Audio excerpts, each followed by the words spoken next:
Miremos este segundo ejercicio, también de clasificación del suelo mediante el sistema unificado. Recuerde que si hablamos del sistema unificado de clasificación de suelos, del SUCS,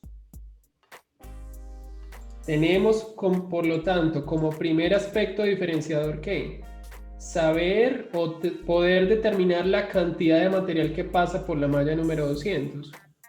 Para así saber si nos vamos por el lado izquierdo de este flujograma, en donde vemos que nuestro suelo es de partículas gruesas y en donde el criterio diferenciador está basado en el análisis granulométrico, o si nos vamos sobre la derecha, en donde nuestro suelo es un suelo de partículas finas, o es en esencia un fino, y en donde el criterio de clasificación está basado en la consistencia y en la determinación del límite líquido y del límite plástico.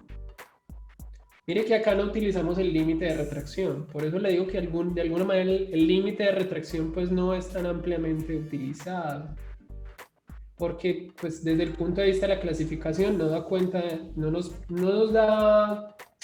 relevante para lo que estableció en su momento Casagrande. Entonces, ese es el primer aspecto diferenciador, recuérdelo. Eso es lo que tenemos que analizar a la luz de los datos del problema. Y eso es lo que vamos a tratar de identificar para este ejercicio, en donde nos indican que clasifiquemos el suelo de acuerdo al sistema unificado de clasificación y que para este se tienen los siguientes datos o las siguientes descripciones. En primer lugar, que se retiene sobre la malla número 4 el 10%.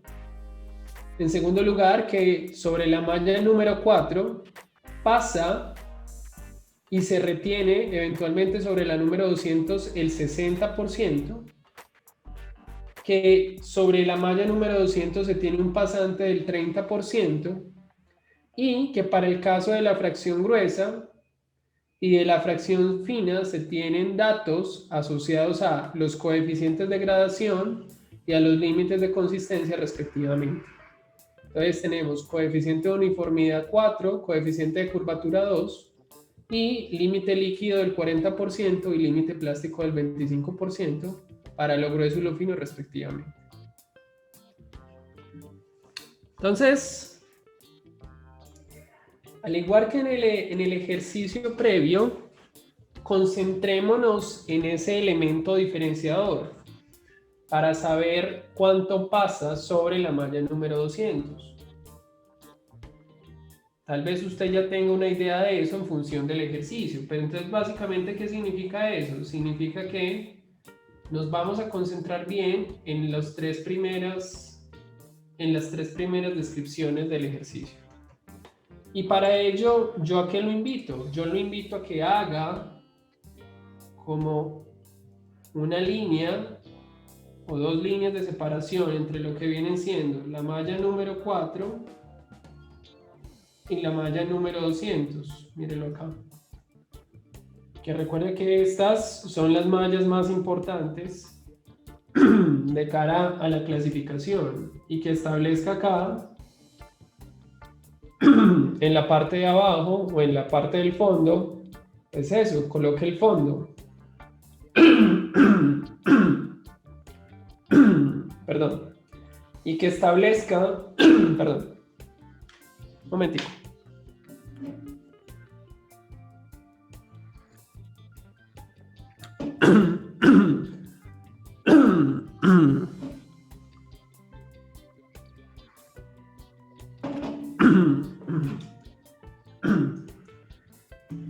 Ahora sí.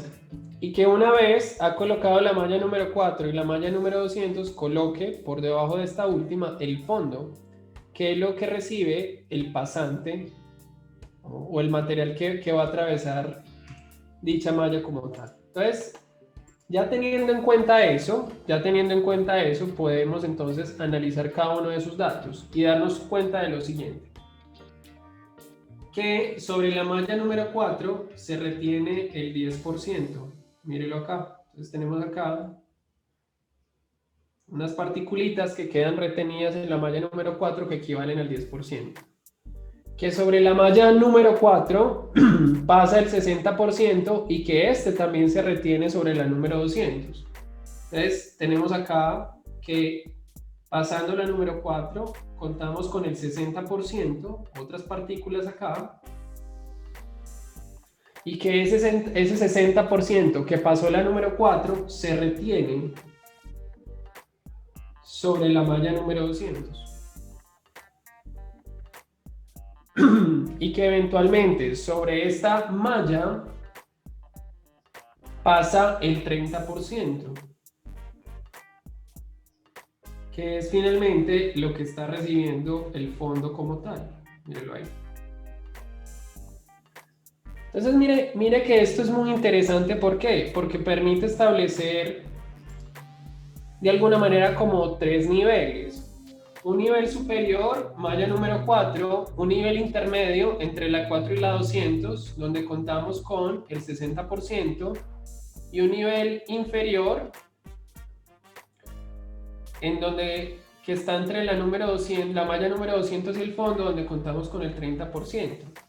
Entonces note algo muy interesante, nótese cómo la suma de ese 10% en la parte superior con el 60% intermedio, con el 30% inferior, pues es representativo ¿de qué? Es representativo del 100% de la muestra.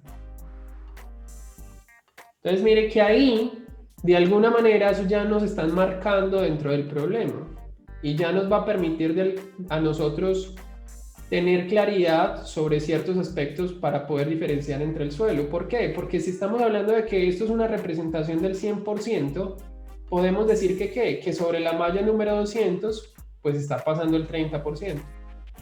Entonces, esa es la primera gran conclusión. Decir que el porcentaje que pasa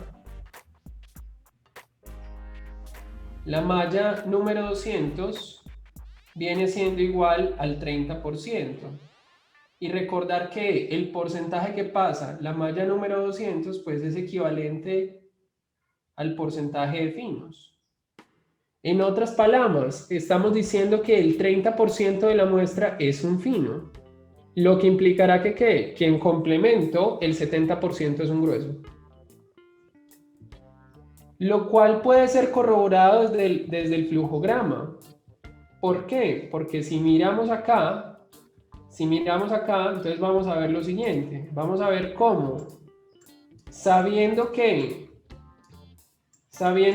más del 50% o menos del 50% se retiene por la malla 200, implicará de alguna manera que más del 50% se retiene sobre la 200.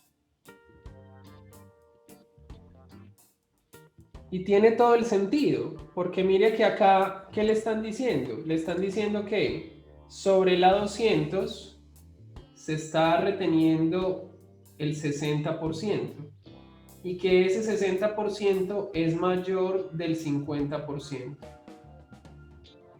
En otras palabras, a la luz del sistema unificado, tenemos nosotros que nuestro suelo se comporta como un grueso o es un suelo de partículas gruesas y que por lo tanto el criterio de clasificación de nuestro material en primera instancia estará basado ¿qué? En la granulometría.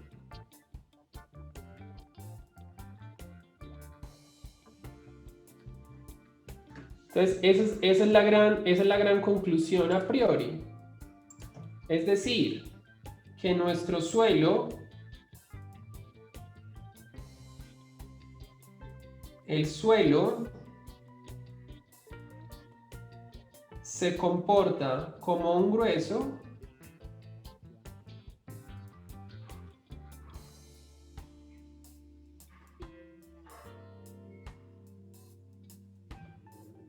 dado que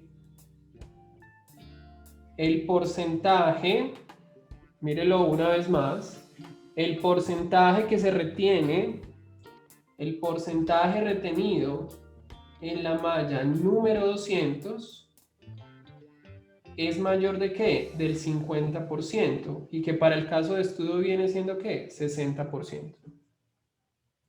Entonces, por lo tanto, hablar de que nuestro suelo se comporta como eso implica de alguna manera saber que si nosotros nos vamos a comportar como una grava o si somos una arena.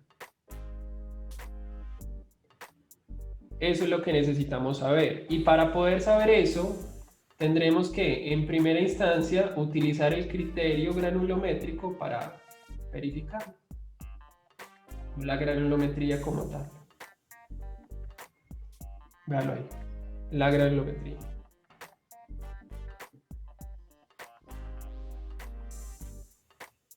¿Soy claro hasta ahí? ¿O hay alguna inquietud? Claro, hasta ahí, profe. Muy bien. Entonces, si nuestro suelo es un grueso, como dice en la parte superior, entonces nótese que el criterio de diferenciación es granulométrico y aquí nos indica el flujograma. Nos dice que usted será grava si más del 50% de la fracción gruesa se retiene en la malla número 4 o será arena si más del 50% de la fracción gruesa pasa por la malla número 4. Entonces ahí nos devolvemos y básicamente utilizamos este valor de acá, que es lo que está asociado a ¿qué? A la descripción número 2 del problema.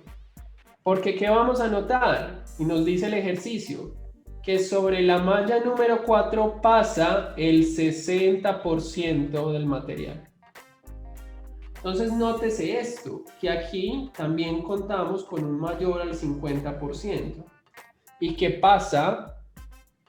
Pasa sobre la malla número 4. Lo que en definitiva implica que ¿qué?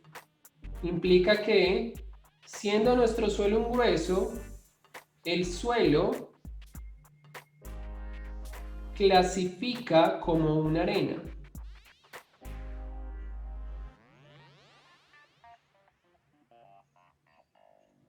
¿Y por qué clasifica como una arena? Porque tenemos que el 60% es mayor que el 50%. Es decir, el porcentaje que pasa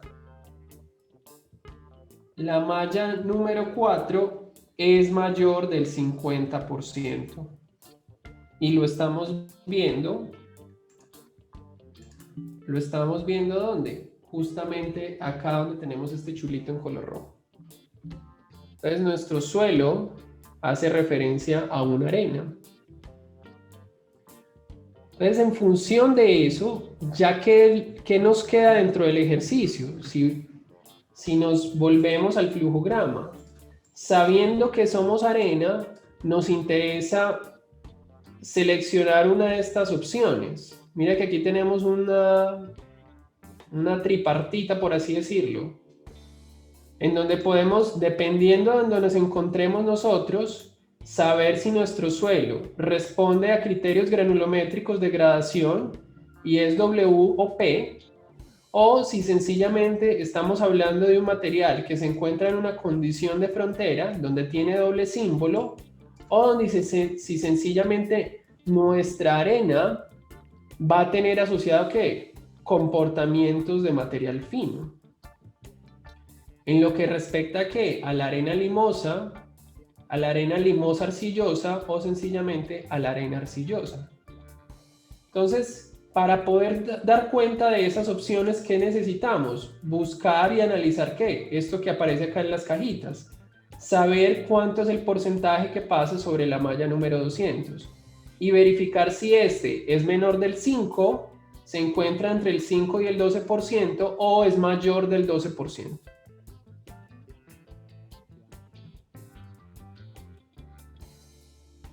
Entonces, nótese cómo a la luz del ejercicio ya también tenemos claridad de eso, porque lo verificamos acá arriba. Mire que el porcentaje que pasa a la número 200 es igual al 30%, mírelo acá. Y eso viene siendo ¿qué? Mayor al 12%, que es lo último seleccionado por la cajita dentro del flujograma. Entonces, por lo tanto, si nuestro porcentaje es mayor del 12%, pasando sobre la número 200, el criterio de clasificación de nuestro suelo estará basado ¿en qué? En el límite líquido y en el límite plástico. Y volvemos ¿a qué? A verificar la posición del índice de plasticidad real de nuestro material en relación a la línea A. Entonces hacemos un comparativo entre el IP real y el IP teórico. ¿Para qué? Para poder saber en qué posición nos encontramos. Entonces, hacia allá es donde vamos a llegar, a hablar de la fracción fina. Y lo voy a hacer como lo hice en el ejercicio anterior, sabiendo que tenemos un IP real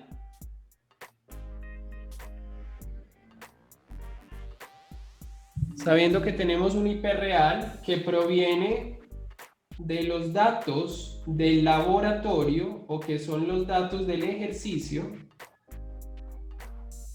y que tenemos por el otro lado un IP teórico que se desprende ¿de qué? Se desprende de la ecuación de la línea A en la carta de plasticidad. ¿Y que hace referencia a qué? A esa ecuación de la línea. Ecuación lineal. Entonces, una vez más, nuestro criterio se reduce a eso, a saber cómo es el comparativo de esos dos. Entonces, si nosotros le hacemos, ¿qué tendremos como datos del problema? Tenemos que el LL de nuestro suelo es igual al 40% y el límite plástico es igual al 25%. Entonces tenemos acá 40%, LP vale 25%, y por lo tanto tendremos que el IP real será igual a LL menos LP, y que para el caso de estudio nuestro IP real pues será en este caso 40 menos 25, 15%. Ese es nuestro IP real. Y si nos vamos del otro lado, tendremos que entonces el IP teórico es igual a 0.73 que multiplica a LL menos 20. Recuerde que esto está en porcentaje. Y que por lo tanto entonces tendremos que nuestro IP teórico es igual a 0.73 que multiplica el LL real, que es 40, que es el dato del problema, menos 20. ¿Cuánto nos da esto, muchachos, por favor?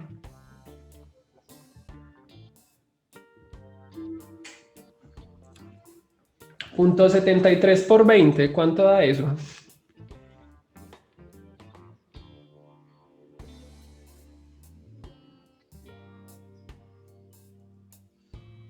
14.6%. 14,6 ¿qué? Por ciento. Véalo ahí. 14,6%. Ese es el dato que tenemos ahí, 14,6%. Ese es el dato teórico. Entonces, a la luz de esto,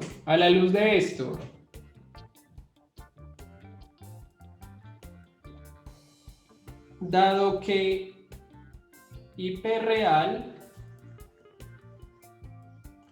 en este caso es mayor que el IP teórico, ¿qué significa eso para nosotros? ¿Que nos encontramos por encima de la línea A o por debajo de la línea A?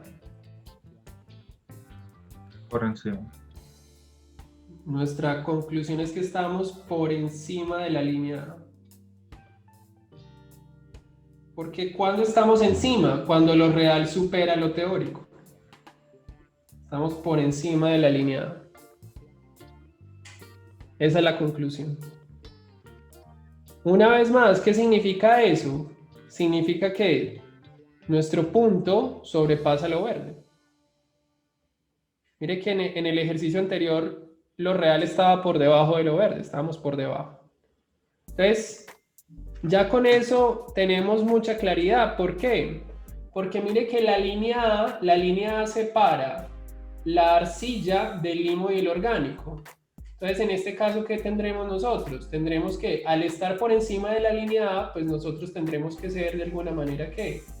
Arcilla. Entonces, por lo tanto, ¿qué podemos decir? Que nuestra fracción fina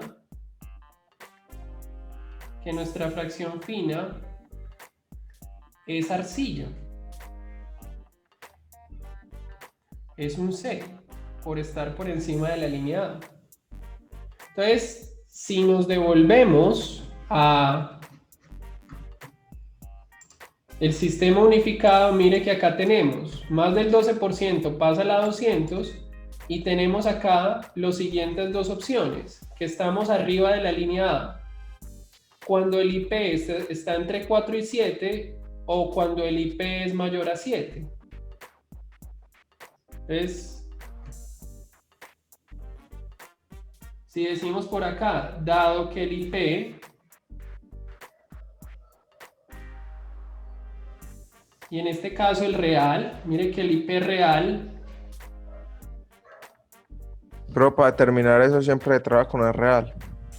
Claro, porque es lo que existe, es lo que usted mide en el laboratorio. Dado que el IP real es mayor al 7%, entonces, ¿qué tendremos nosotros? Tendremos que estamos sobre esta cajita. Arriba de la línea A con IP mayor al 7 y por lo tanto nosotros ¿qué vendremos siendo? Un suelo SC. Entonces, dado que el IP real es mayor que al 7%, pues el suelo clasifica como un SC. ¿Qué se entiende por SC? Es una arena, nombre propio y apellido ¿qué? De arcilla o arena arcillosa. S vendrá siendo para nosotros la clasificación unificada de este material. Una arena arcillosa, un SC. Sand, del inglés S, o bueno, S del inglés sand, perdón, sand with clay, arena con arcilla o arena arcillosa.